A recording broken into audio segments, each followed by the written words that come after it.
Welcome to Under the Dome here at Town Meeting Television, where we meet with some of the local legislators who are working in Montpelier to serve your needs. Today we have Representative Burkhart, who's on the House Ways and Means Committee. We have Representative Bishop on Health and Human Services. House Human Services, and Rep. Garofano also on House Human Services. Thank you for joining us. So now that I've introduced you by name, just tell us a little bit about who you are and what it is to sit on your committee, and who you represent. Sure. I'm Bridget Burkhart. I represent Chittenden 8, which is the southeast part of South Burlington and a little corner of southwest Williston. It is my first term, so my very first year in the House. And I sit on Ways and Means, which is the committee that works on taxes and sort of raising revenue to do all the things that appropriates money to do. We're in charge of making sure that there's revenue there to do that. Most of our work this year has been on the finance portion of education reform. We are also working on housing reform and a new way of doing tax increment financing. And I can go into more detail once we've done the introductions if you'd like. Yeah. Thanks, yeah. So Doug Bishop, I represent Colchester's Chittenden 20 district. So that's basically the everything east of Interstate 89 in Colchester and on the north side of Mallett's Bay. I'm in my first term representing Colchester. It's a 2-seat district along with my seatmate Gail Pezzo. We represent the Chittenden 20 district. I sit on House Human Services. So the Agency of Human Services is one of our state government's largest departments, agencies, and so a broad part of their portfolio comes before House Human Services. And on the House side, if people don't know, we have one committee assignment versus the Senate where they each get 2 committee assignments. Yep. And so that keeps me busy enough. It's a pretty steep learning curve in your first term. For 15 years before going in the legislature, I worked at nonprofits and had some contact with the human services aspect of Vermont's government, but you go pretty next level pretty quickly when you're in the legislature. Great, Thank you, welcome.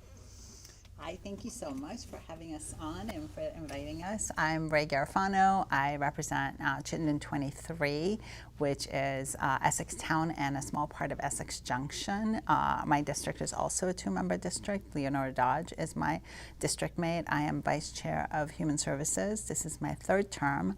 And in addition to being a legislator, I work for the Department for Children and Families when I'm not here, when I'm not at the legislature. So that gives me a really interesting perspective, especially around operations of the legislative and the policies that we put into place. This year, as Doug mentioned, we had a lot of turnover, especially our committee. We had 6 new members, so there was a lot of doing orientation and kind of bringing people up to speed in the beginning part of the session for us. And then we had one big landmark bill that we can talk about around the GA housing program that has passed the House and is in the Senate. So hopefully it'll get out of the Senate this week. Great. Well, why don't we just jump right into that? Because I think the most important thing is what work are your committees doing that has already passed through and is going to become law? What's left? And then what are you expecting for the end of this session? What are you looking? The big question is the ed reform bill. What's going to happen with the ed reform bill, and are you going to make it out of there even after the budget is passed? So let's jump right into what your committee is. Yes, I'm happy to talk more about our big bill H91, which is the acronym for it is VHARTH. And that is a bill that basically transforms our hotel motel voucher program. A lot of Vermonters may be familiar post-COVID. The hotel motel voucher program was in the news a lot, especially recently as our homelessness numbers have skyrocketed in the last few years. And what this bill does is integrate and establish a new program. Currently, the hotel motel voucher program, even though people call it a program, it's not really a program. DCF, within their economic services division, has a general assistance program that helps Vermonters with emergency needs. It could be housing, but it could be a lot of other things. So housing was a very small part of that GA program. We have pulled it out and created a new program that appropriates funding, the funding that currently is being used for the hotels and motels, to 5 community action agencies to provide supports and services to homeless individuals across the state. And what that will do is bring the services closer to the communities that need the services, which will allow them to be a lot more nimble and flexible. And they will work with state government to get the funding from state government and then get that money out to the streets. I'll give you a quick example and then let you ask a question. So sometimes within a community, a person can be precariously housed where they're, if they had 1 month of rent to be able to catch up, they would be able to stay in their housing, or if they could pay their heat bill, or if they could move in with a relative, if they could have some extra funds to cover their basic needs. And having the community action agencies have this funding will allow them to prevent homelessness and help those individuals in a really rapid, on the ground way where the state government, the current system, does not allow. So I guess my question is just how that bill developed. Was this part of a compromise? Because I know this was a big sort of tension point at the beginning of the session. So last biennium we worked on a bill to do some reforms to the existing program, which we could not reach compromise for. So that bill died, and it was kind of a bit of a blessing, because what that allowed was an establishment of a task force that got together over the summer and fall and came with a lot of recommendations. And then we took those recommendations and talked with our partners out in the community and DCF to figure out what is feasible and what makes sense to have a new integrated system of care for these individuals. And that's how we came to H91 and Beharth. Thank you. I think, if I could just add, I said, as a number of programs, that they could have the opportunity to create a broader, more comprehensive case management system. So people, I think the frustration that people have had with our motel voucher program is it can provide a very much needed roof and shelter over someone's head, but it wasn't moving people forward as well or as quickly as we'd like to help people get out of homelessness. So through a more comprehensive case management system and greater interaction with case managers, we hope to have longer term solutions for people who are in or threatened by homelessness. So you sit on the same committee and you saw this bill. Are there other bills that you want to talk about that came through or that haven't made it through Health and Human Services? Well, a few other things. We worked on a bill H13 that looks at ensuring we have rate studies for community-based services.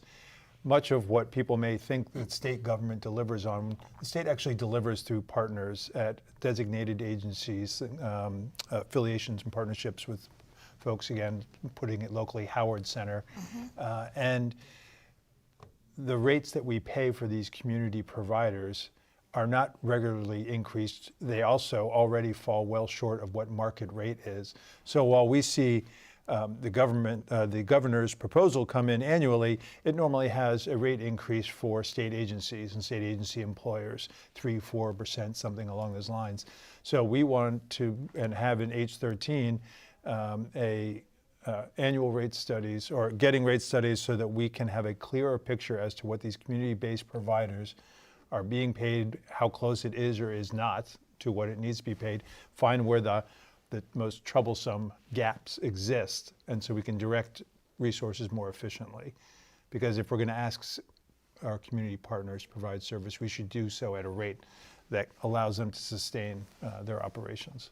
So is that when the bill would make its way to House Ways and Means at this point to figure out if those funds are available, or tell us about this pathway or the relationship? That bill doesn't actually expend any funds. Okay. In the future, it would be part of appropriations and Ways and Means process once we have the information, but there isn't. It's not requiring the expenditure of funds at this point. At this point in time, correct. Great. So you're both freshman legislators, and this is the first of a new biennium. So it's a big catch-up year. How has it been for you in House Ways and Means? How is that? It's been quite a learning experience. As any new legislator has a learning experience, I feel like it was sort of on steroids this year, mostly because we took on such a big lift with education reform. And that was part of the reason I was excited to be on Ways and Means. I was a school board member for 6 years in South Burlington before taking a little break and then running for the House. And my background and my personal life is in finance. And so those two things came together to kind of want me to be in the room where we were making decisions about education this year.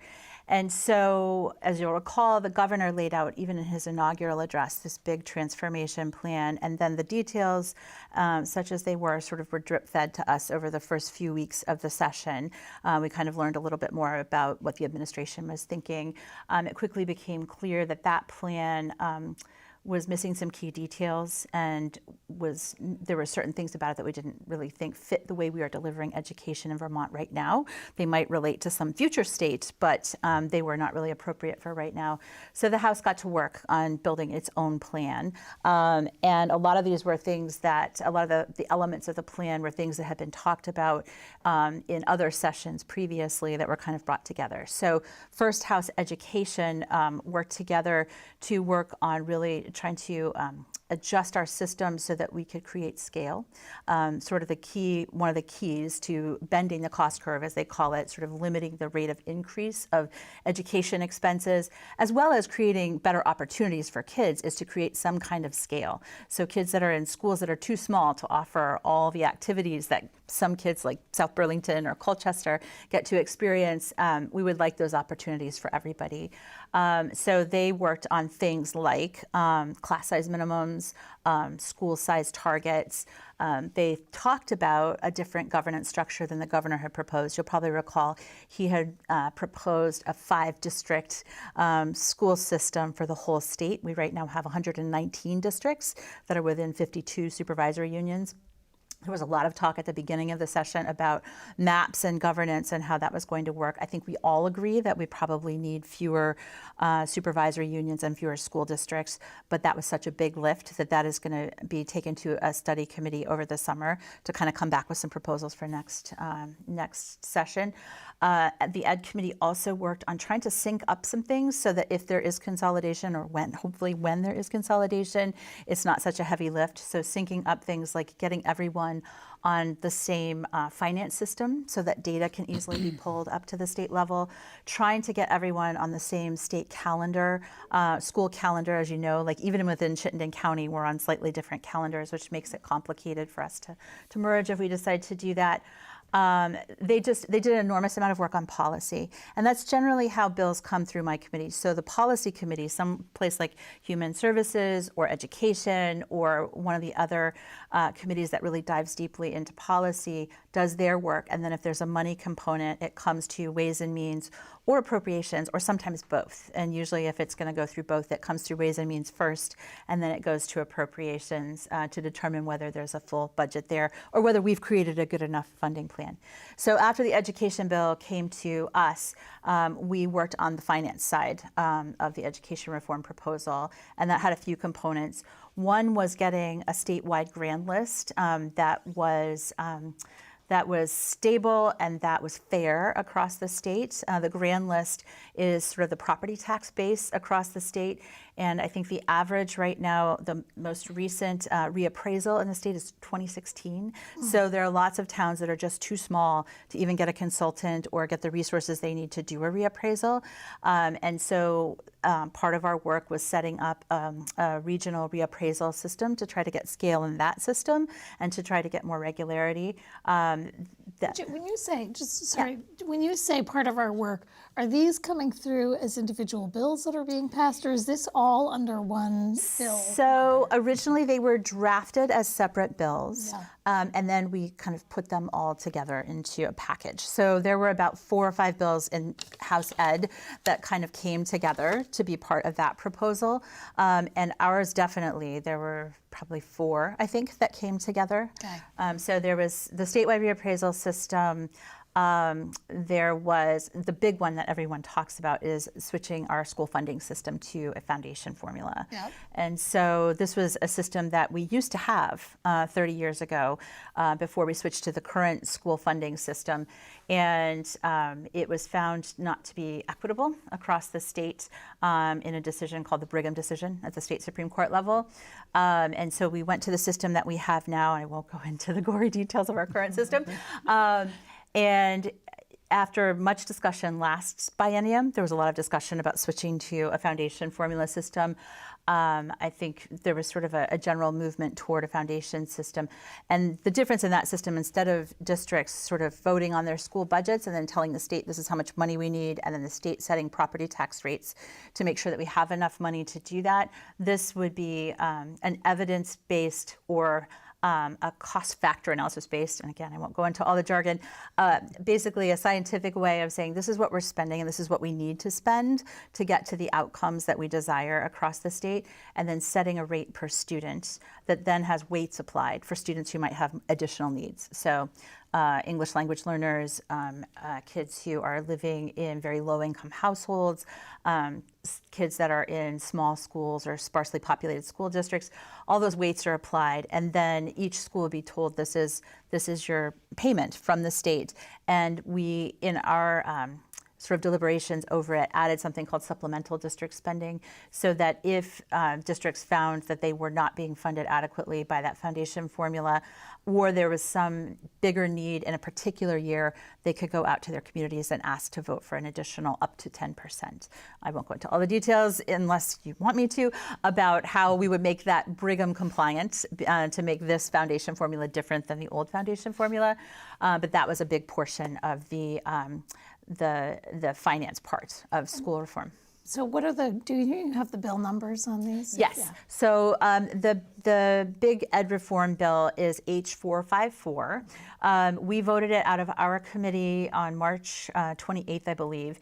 It then went to Senate Education, and they worked on it for a few weeks. They voted it out on Friday, and not this past Friday, but the Friday before that. So Senate Finance has been working on it since then. I had a quick peek at their schedule, and they have just the longest week ever working on this bill. So they're actually— When you say that, that's what that means is they're taking testimony. Yes. And so who are they hearing from right now? So they are hearing from a lot of the same folks that we heard from to ask their own questions now that the bill has taken a little bit more shape. So they are hearing from Senate Finance is, as they should be, focused mostly on the finance parts of it. So they're hearing from the tax department, about this like regional assessment proposal that we had. They're hearing from the Secretary of Education and the folks who work in the Agency of Education with her.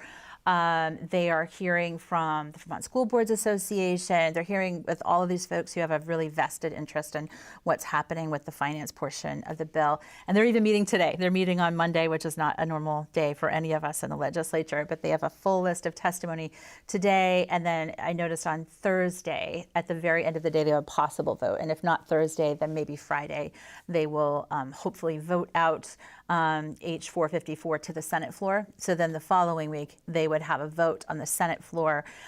They will by then have amended it very much, because Senate Education has already amended it a lot during their work.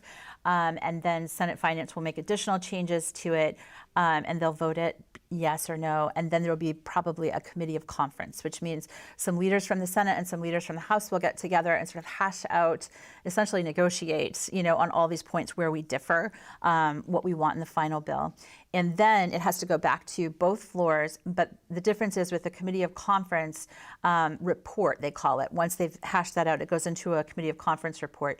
You can't make amendments to that. So it has to be a straight up or down vote. So both the Senate and the House would have to have a straight up or down vote. And then if we both voted yes, then it would go to the desk of the governor. And so that is kind of the plan. They're hopefully going to have it out of Senate Finance by the end of the week. And then at this point in the session, they do something called suspending rules. Normally there would be a certain number of days where there would have to be notice of, a potential vote, or that they have voted it out, and then we could, have a committee of conference. at this point, they can kind of vote both Senate and House to suspend rules and say, yes, we're going to committee of conference almost right away, and then start working on that instead of waiting the requisite few days or waiting until, next Wednesday, a week and a half from now. So that's H5. That's H454. And then there's another bill, So the other big one that I'm working on right now is it's actually a Senate bill, S127, that is sort of the counterpart to H479, which is on housing. So it has a lot of different bits about housing, and these folks might know even as much as I do or more about the policy side of that. We focus most of our work on TIF. Yeah. Before we jump into housing and TIF, Yep. There's another ed bill as well. Is there H480? Or is the big ed bill? Are you thinking about the yield bill Maybe relating that's- the rates? Yeah. It wasn't 480 though. I'm trying to remember what the yield bill number was. I want to say it was But the big bill the big bill that we're waiting for is H454. H454. Everything got combined into that bill. Yeah. And so I'm just curious, how are you all, when you're sitting over here in your committee, working on Right. your work that has nothing to do with education, stay in touch with this, because you're going to have to look at this on Yeah. the House floor. That And is- what are you hearing from your constituents on this so far? Well, I think it would be the common experience for anyone who ran in this election cycle that on the doorsteps there were a lot of conversations about education. I would say mostly about education financing, and let's say the words, property taxes. People Yeah. wanted to talk about property taxes. And so for me, there was a group of folks that started just And within. that's because the majority of people's property, the property, to be fair, property taxes, some goes to ed and some goes to municipal. But the majority of it. Yes, the goes vast to ed. about majority. 75% of it or Yeah, so in most 75%. towns goes to ed. Yeah. And in Colchester, it was roughly 14% increase, and which was shared in July. So as I'm campaigning in the summer and into the fall, this was clearly on people's minds as it was on my own mind. I got the same tax bill. So for myself, just after the election, it started with just Democrats. Then after the New Year's, it was bipartisan. There was a group of Democrats who started having conversations on a weekly basis, Sunday nights at 5 o'clock or whatever it was, to start talking about education. At that point, I didn't know what committee I was on, but regardless, I knew education was going to be an important issue for this session. So I was participating in that, getting the lay of the land, to be honest, on some of the level of detail that Bridget has shared with us. Come the start of the session, that was then in person Thursday mornings, and it was Republicans and Democrats. Each week we would take a different topic, dive a little deeper. We weren't setting policy, we weren't making specific recommendations to those policy or money committees, but members of those committees were parts of the conversation. So they were both educating some of us who were new and also taking back feedback of what they were hearing from other members. And I think education, as we hear in the building, is different in some respects than a lot of other bills in that it is parts of it are less likely to be a partisan issue. It may be rural, urban, and other issues that influence how people are coming to it. So you also ask, we also have caucuses, Republican, Progressive, Democratic caucuses, and at our caucus meetings, we're sharing information. And you're all Democrat. You're all caucusing with the All Democrats. caucusing the Democrats. And they So- set it up as almost a standing portion of our public caucus every week that Emily Kornheiser, who chairs Ways and Means, and Peter Conlon, who chairs House Education, would get up and give a little update on where our work was. And they've taken a little break since we handed it over to the Senate, but yeah, it helped keep everyone up to speed a little So bit. to get the information within your caucus, and then I'll just share that as a freshman, I have been extraordinarily pleased and thankful for how welcoming and helpful my colleagues have been. I have a question, I send something off to Emily Kornheiser, who chairs Ways and Means, or Bridget, another member of the committee, and folks have been very helpful in getting issues back so that we can have a conversation that involves as many people as possible within the body. And Rep. Garfano, this is not your first year. No. And this year is very different from one year than other is. years. Tell us a little bit about that. How is this year so different, and what's the impact been? Well, I think the last two bienniums, back to back, we've had a very large number of turnovers. So that has been very unusual, and that this is the second biennium second election cycle where we've had a very large turnover. And some of that turnover is sort of a reaction to this Right. question of affordability and rising costs. And it's no secret that Democrats lost a lot of ground in Vermont last November. So we lost 29 House seats, which is significant, and that has definitely shifted the vibe in the building. But I think that it's, I hear from some of my colleagues who've been here longer than me that this is how it used to be.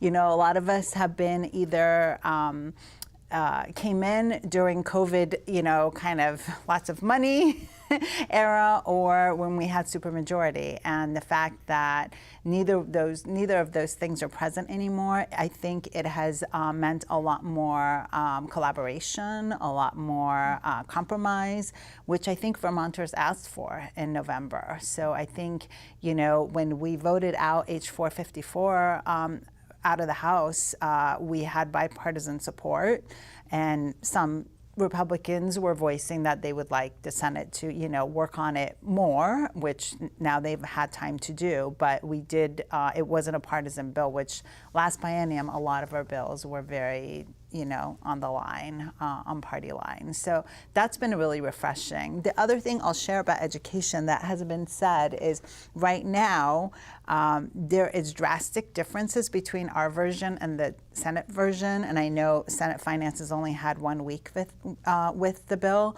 but I just encourage folks, if you're interested in this, look at the testimony, look at the differences. I think a lot of members are publishing in their, community reports what those differences are. And if you have thoughts about those, let your senators know, because we don't really get to have that much input. We'll have input in the committee of conference at the end, but that really is the final negotiation for us. So if folks have ideas or thoughts about what's happening in the Senate and the shape that the bill is taking, they should let their senators know. I know there was sort of an impromptu town hall this week in Burlington. I think we recorded it. Specifically about the impacts on Burlington of some of the new proposals. Can you speak to that at all? What that might be referencing? Yes, we also had it wasn't exactly impromptu, but it was a very short notice town hall about education, where the senators came and all 5 representatives in South Burlington came last week, and this was really right before Senate Education or Senate Finance got the bill. Maybe it was the week before last. It was the week before last. Wow, the weeks are going by very quickly.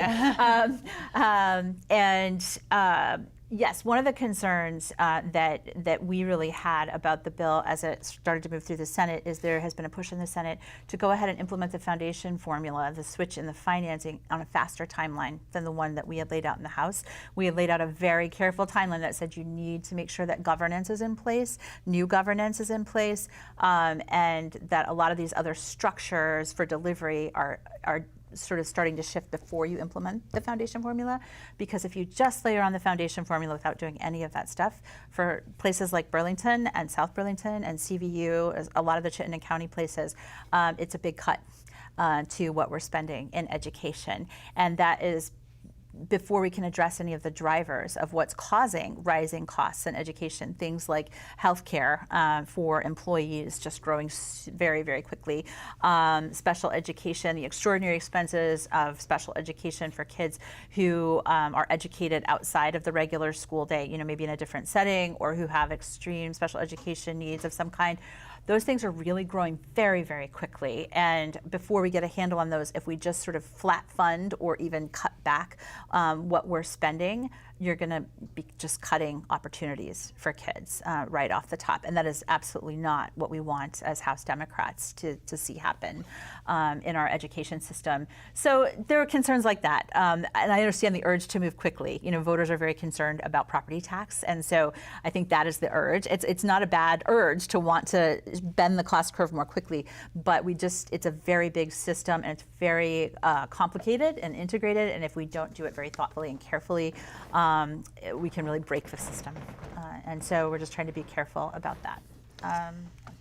Great. So now that we solved education, let's talk about TIF. Let's talk about TIF, tax increment financing, which also affects education spending in certain ways, possibly Yes. But this is the idea that we borrow money in a local community today to fix problems and then pay it back with the yield that returns in 5 years, right?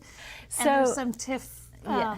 reform going on. Right. So right now, we've had in place for many years tax increment financing, the existing program, where a community can go and lay out a district within their community. South Burlington did this over a decade ago, where we went and applied and said, we want this this part of city center that's never been developed really, or has other infrastructure needs to allow more development of housing specifically, and some other businesses.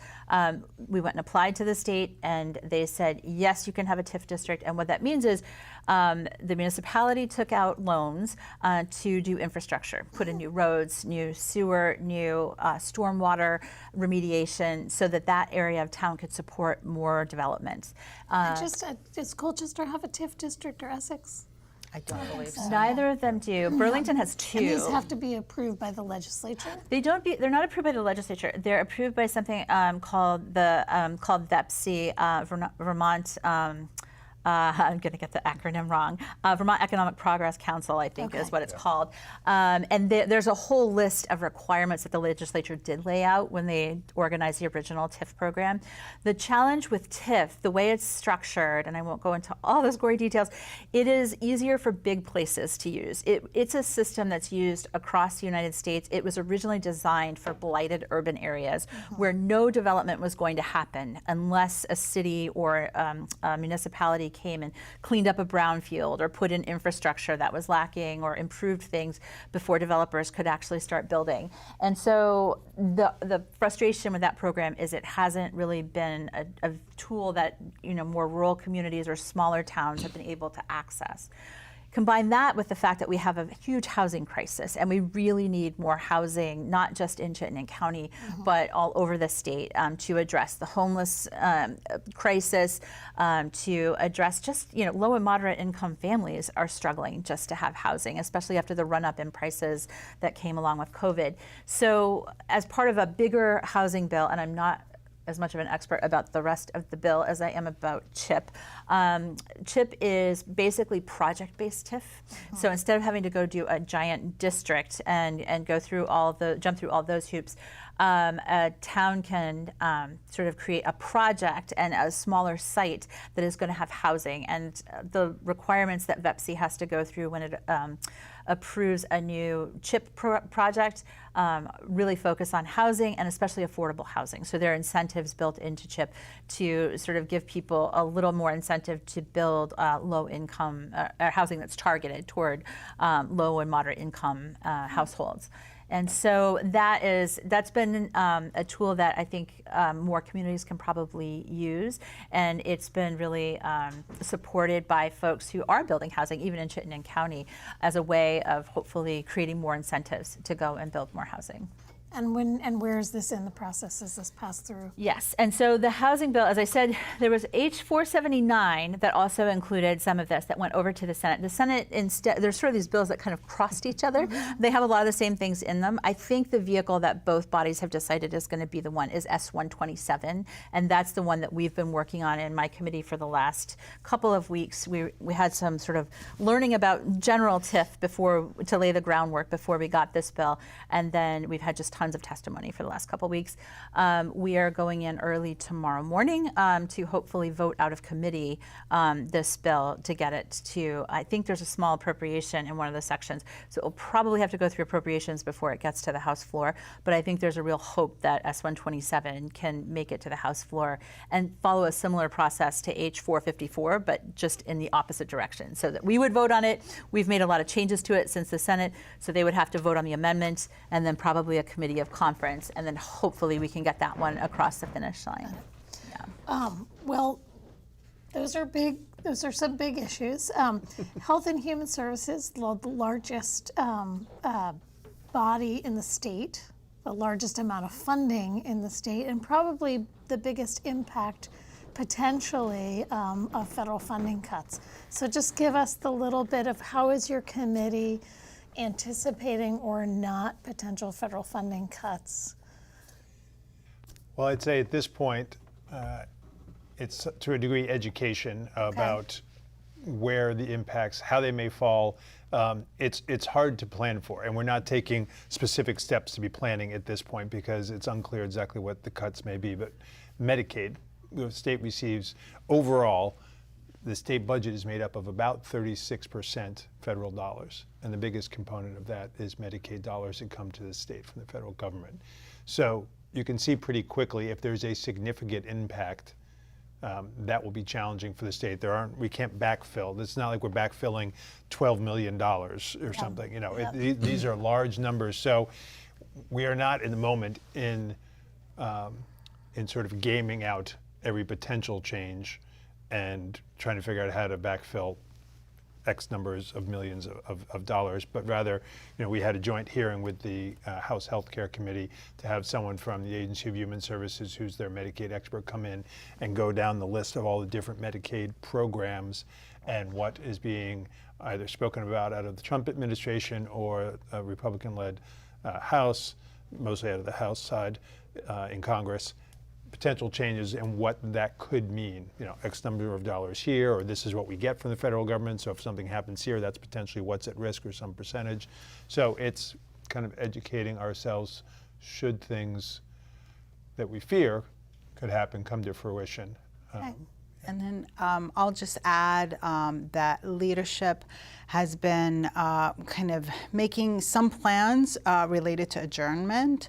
So we have a simpler way to come back should we need to scramble to come back to respond to something that is having a very significant impact. So basically we have a budget bill that's been passed out of committee. And it's expected to come back. What's the timeline of the budget bill? The budget bill will be done by the time our budget will be done before we leave, so before the end of the session. Potentially will be done before the bill is done. Potentially, Yes. which is unusual. Yeah. Usually it's the last thing that kind of is passed I before think it goes out they the door. They may finished have in voted conference on out. Friday. Yeah, they're done. So in other words, the state going to vote on a budget, but you may have to come back because you may see some seismic funding shifts that affect this current budget. Yeah, because our current budget relies on assumes that we will be receiving all the federal funding that we have received previously. So if that changes, depending on the numbers and where they land and which areas they are, we will have some mechanism to come back before the next session and work with the governor to kind of bring us back to bring us back. And then the other thing that we have done is give some special ability to the Joint Fiscal Committee and the E-Board, that's the Emergency Board, to be able to make some decisions. I don't know the details of that, but I know that leadership on the House and the Senate side have been working to put some of those plans in place as contingency steps, so we're not scrambling. So you won't all be coming back. If there's an emergency. It depends on the level. Yeah. And again, I think the amount of access that these core leaders, the money committee chairs and the governor have access to, I think in the budget it's increasing to a degree, but we're not going to give 7 people the ability to spend, all the money. But it's giving them a little more authority. I'll make up an example, but if there's an opportunity where some funding is cut and we need to put, $2 million towards something to ensure we maximize access to federal dollars, et cetera, something like that could happen. If we see a wholesale shift in Medicaid funding, for example, that's where they're trying to stage our adjournment such that it's not adjourned until next January, right? And the governor can always call back, but we want the legislature to have their own authority to be able to call ourselves back into session should the whole body be needed in a deliberative process, full committees, et cetera, to address changes at the federal level. Interesting, that's helpful. In 3 minutes, just tell me a little bit about the yield bill. So the yield bill. So happy to have you here today, Bridget. The yield bill actually, the yield bill usually ends up getting pushed toward the end of the session as well. This year, it was actually passed by both bodies. And Tell us what it is. Yes. The yield bill is the bill that sets essentially what our education property tax rate is going to be for the upcoming fiscal year. And the reason that bill sets that, it basically says how much one-time money are we going to use, if any. It basically sets how towns are going to set their education property tax rate. And this is like, we all voted in March on our property, on our school your budget. school budget. But we don't know the budget, we don't know what the percentage is gonna be. We don't know what the hit is really gonna be until this yield bill goes through, Exactly. right? So the yield bill every year usually gets voted almost last, like close to June, even though all of us, not all of us, but most of us have voted on town meeting day about our budgets. So it's only an estimate when you're voting in March usually about, and this year we didn't pass it before town meeting day, but we passed it not too long after. And both the House and the Senate agreed with the governor that we should use $77 million of general fund money to transfer into the education fund, in addition to another about $40 million that was surplus from last year that wasn't spent last year. Last year, I don't know if you recall, there were so many budgets that didn't get passed that the estimate of what the property tax rate needed to be to fulfill budgets, we actually over budgeted what that rate needed to be. So there was $40 million of additional funds sitting there, plus $77 million that was transferred from the general fund. And we voted back in February or March to use that money to essentially buy down property tax rates for the year.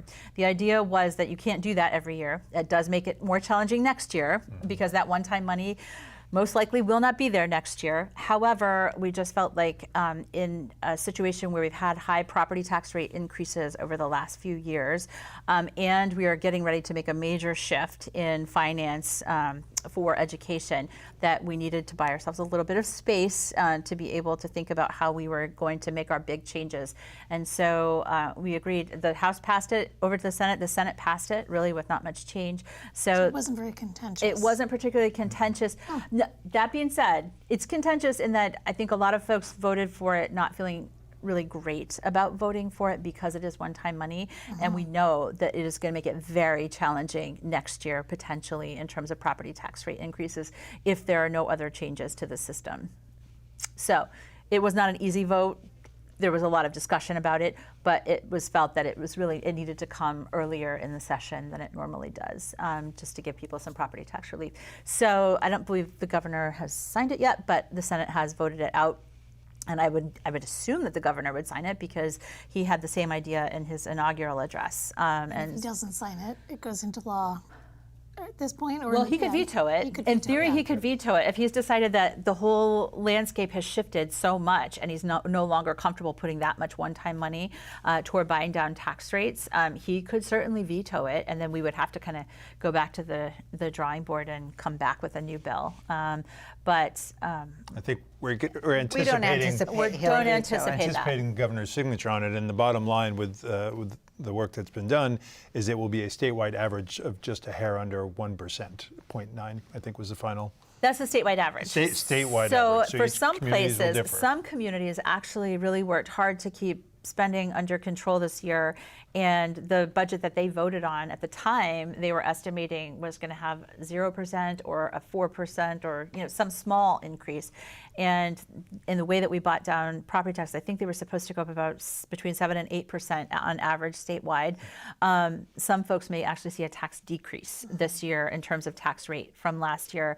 In South Burlington, we voted a school budget that would have increased our property taxes by 8%.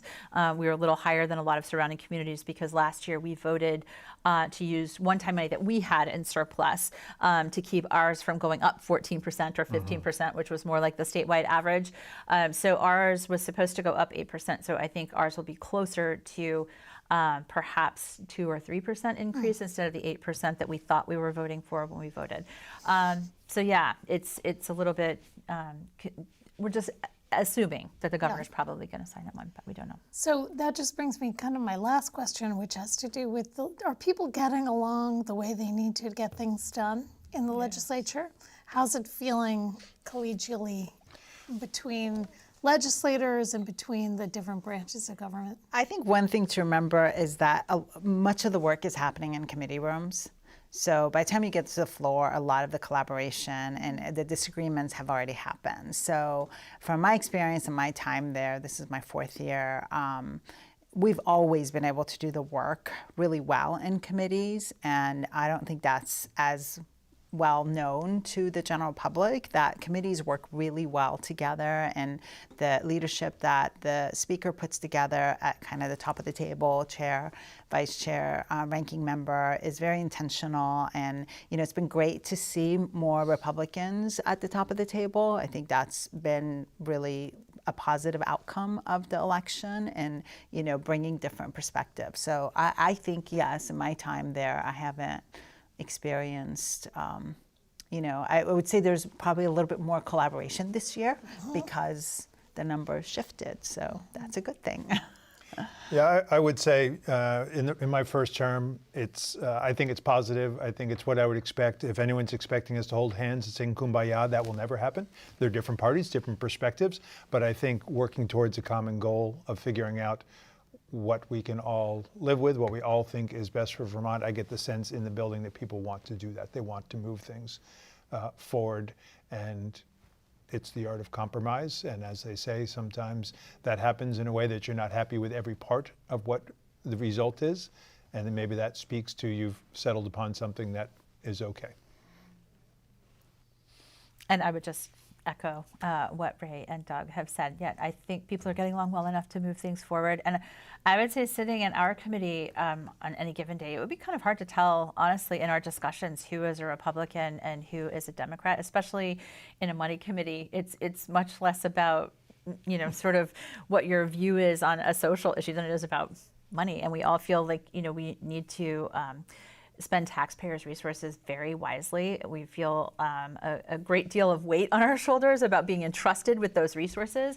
And I think everyone, really thinks very carefully about the decisions that we're making. And I think we're all getting along just fine in that regard. So. Well, thank you all for joining us and spending a little bit of time sharing your perspectives. And of course, thank you for your service in the legislature.